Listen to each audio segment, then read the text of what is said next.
تو میں اپنے واقعات سنا رہا تھا نا بچوں کو، اپنے والد صاحب کے اور والدہ کے.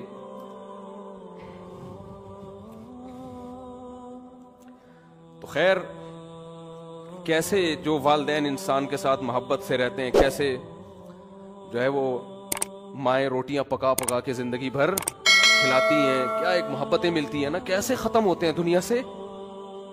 ایسا نام و نشان مٹتا ہے کہ جیسے کبھی تھے ہی نہیں. ہماری زندگی میں سب سے مؤثر کردار ہمارے والدین کا ہوتا ہے. بچہ ماں سے کیسے چپکا رہتا ہے، وہ کبھی تصور کر سکتا ہے کہ اس کو بھی میں کبھی قبر میں اتاروں گا؟ کبھی تصور ہوتا ہے اس کا؟ سب سے قریبی انسان کے اس کی ماں ہوتی ہے. کبھی سوچ سکتا ہے کہ ایک دن میں اس کو اپنے ہاتھوں سے قبر میں ڈال کر آؤں گا؟ کبھی سوچ سکتا ہے وہ؟ اتنے بڑے بڑے انسان کی زندگی میں سب سے بڑا حادثہ اس کے ماں باپ کا دنیا سے جانا ہے، سب سے بڑا حادثہ.